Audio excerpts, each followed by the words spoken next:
Zdravo, banda, danes maščujemo vse, kar je pač treba maščevati, in pri tem nam pomaga predstojnik Centra za kognitivno znanost Urban Kordež. Živijo. Živijo.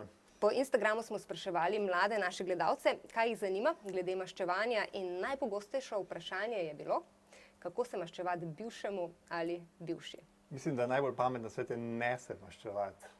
Ampak če se pa že morate, the revenge is the dish best served cold. Mnogi jeziki to nekako povezujejo, pa mnoge kulture očitno povezujejo z jedjo. Mi tudi rečemo, maščevanje je sladko. Kaj to pomeni, da uživamo v njem, ali kaj? Tako kot v hrani ga konzumiramo. Ja, nas pripelje do nekega zadoščenja, ali pa vsaj preden se maščujemo, se nam zdi, da bi nam prineslo zadoščenje.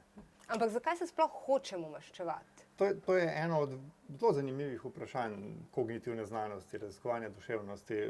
Zelo kratek odgovor, ne vemo. Ampak zdi se, da ima potreba po maščevanju neko evolucijsko prednost, oziroma da je to vgrajeno v nas, da to ni samo kulturno. Maščevanje je stvar, ki jo velikokrat naredimo na ceno naše osebne koristi ali pa našega osebnega zadovoljstva. In zdi se, da je na eni strani povezano z občutkom pravičnosti.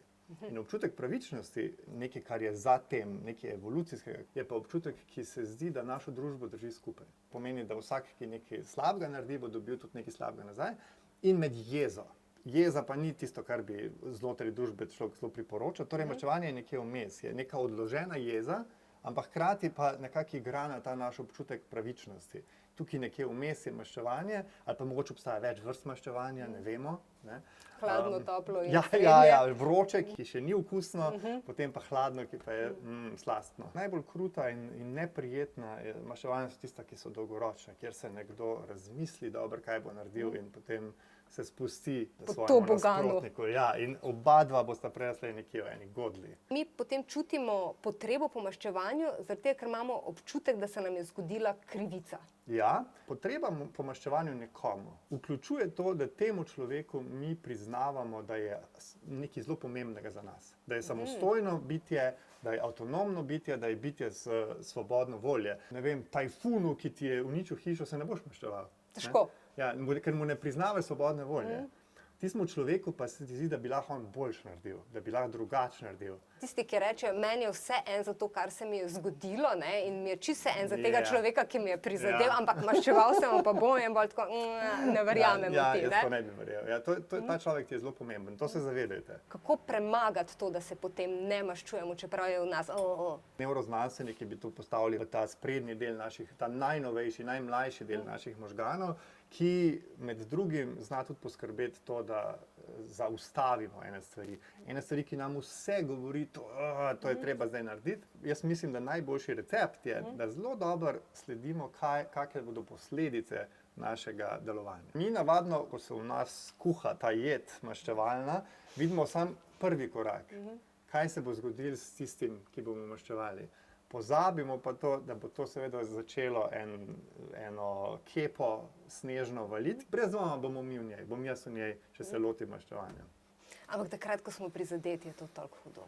Je zelo težko. Zelo težko je in mogoče ti reki prihajajo od tod, da je najbolj hladno servirati ga, zato da te malo ustavijo. Po drugi strani pa tudi ni fajn, da vsi po nas hodijo in da vsak počne z nami, kar si želi. Ja. Kot sem rekel, maščevanje je nekje vmes med občutkom pravičnosti pa jezo, divjo jezo. In včasih to ni popolnoma nesmiselno, da na nek način pokažemo, da po nas ne morejo čisto teptati. Vsekakor je pa zelo dobro, da je to premišljeno, da sprejmemo odgovornost za to, kar smo naredili, ker lahko da bodo potem še bolj teptali po nas. Sam ta želja po povračilu ni preprosta. Ne moramo kar reči vstranjo, da je. Očitno je imela nek smisel pri razvoju človeka, takšnega kot je, in očitno tu pa tam ga še kar ima. A pa se lahko maščujemo samo ljudje ali tudi živali? Ker moja kolegica je prepričana, da se njen pes maščuje takrat, ko ne ravna točno tako, kot si ona želi, da izgrize takrat stvari. Ne vemo. So pa določena poročila. Na prvi pogled se zdi, da je to vsaj ta en delček maščevanja, ki sem ga prej omenil, občutek za pravičnost, da je to res človeška stvar. Da je to nekaj, kar je imelo bistveno vlogo pri vzpostavljanju skupnosti človeških. Po drugi strani pa ja, so poročila, kjer so se živali maščevali. Meni je mogoče najbolj zanimivo poročilo enega delfina. Pred kakimi 100 leti je v Avstraliji en delfin eno ladjo vodil. Vsakič, ko je tja prišla, je med tistim koralnim grebenom vodil. Potem ga je pa nekdo iz ladje ustrelil. Ampak ga ni očitno ubil in čez nekaj časa se je delfin vrnil in so rekli, super, za nas bo vse vodil, in da jih je vodil direkt v najhujšo čer in so se potopili. Torej, obstajajo te vrste zgodbic, ki so vse nekako anekdotične, nimamo nobene raziskave, da bi rekli, živali se res maščujejo, ampak jaz sem slišal in prebral že mnogo takih zgodbic, to je morda, to ni samo naša stvar.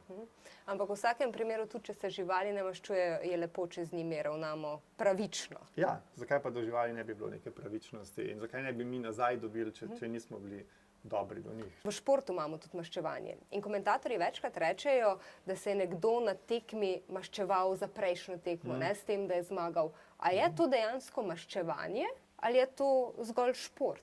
Eni pravijo, da še posebej te bolj timske igre in tako, da je to samo en prenos našega pravinskega nasilja v eno kontrolirano in lepo in zabavno sfero. In če je temu tako, potem je tako maščevanje zelo super. Ne? Mogoče je to odgovor na tvoje prejšnje vprašanje. Da gremo v šport. Kako to željo po maščevanju nekako preiti, ne da bi se res maščeval. To ni maščevanje, dokler je znotraj pravil in znotraj fair playa.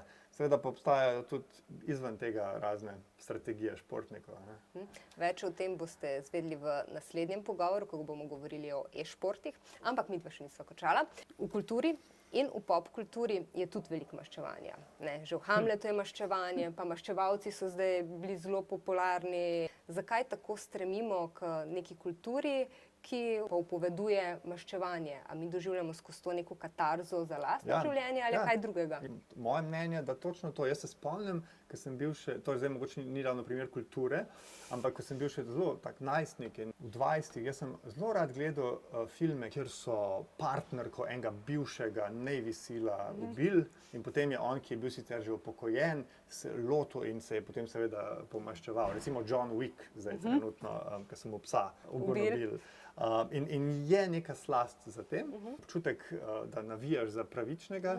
Mogoče je problem modernih teh pop filmov, da zdaj poskušajo nekako antijunake delati in to in nam ne dajo več tega, ker zdaj so vsi malo slabi, malo dobri, vsi imajo neke težave, ti tudi razumeš težave tistega. Tako da iz vidika filma mogoče nam ta katarza ni več toliko omogočena, ampak iz vidika razumevanja svojega življenja je pa to zelo dobro, se mi zdi, ne? Da ti razumeš in mogoče Hamlet ni najboljši primer, ampak imaš pa veliko primerov v tej resni literaturi, kjer lahko vsaj malo stopiš tudi v čevlje tistega hudobca. Ne gledaš samo iz svoje perspektive, kaj je bilo meni narejeno, ampak probaš njega ali pa njo razumeti, zakaj je naredila to hudobijo, za katero se ti hočeš maščevati.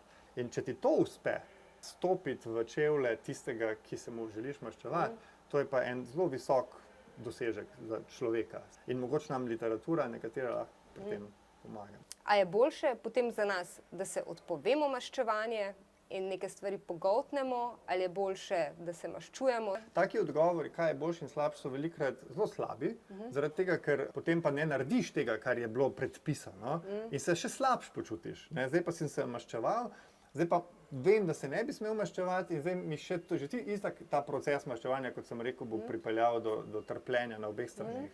Zdaj pa jaz še vem, da se ne bi smel. Torej jaz mislim, da pač najboljše, da delaš po svojih najboljših močeh. Če lahko se malo ustaviš, je dobro. Če se lahko postaviš v čevlje druge osebe, odlično. Ampak vsi smo ljudje. Jaz mislim, da preveč pravil v življenju, prej je slej več težav povzroči. Čeprav meni je najhujša stvar, ko potem vedno rečete strokovnjaki ali pa v šolah psihologi, pogovorite se. Ja. Kar je sicer ful lepo in prav, ampak to je najtežja stvar na tem svetu. Najtežja stvar in tudi spuščaš se v bitko, ki bo mogoče zgubljena. Ne? Ker če oba dva nista vsaj malo odprta, da bi razumela drug drugega, bo tisti, ki je bolj odprt, na koncu prizadet. Tako da to je res težko, zelo težko je to. Je pa res, da če pa ti to uspe, se tudi velikokrat zgodi, da ena res iskrenost odpre iskrenost na drugi strani. Tako da je vredno poskusiti. Ja. Najlepša hvala za ta pogovor. Ni zakaj. Vi pa nam od spodaj napišite, če ste se slučajno kdaj maščevali in kako se je zadeva razpletla. Pa ne pozabite stisniti zvončka, subscribe, komentirajte, pa lajke, vse. Mi bomo pa to brali. Tako. Čau!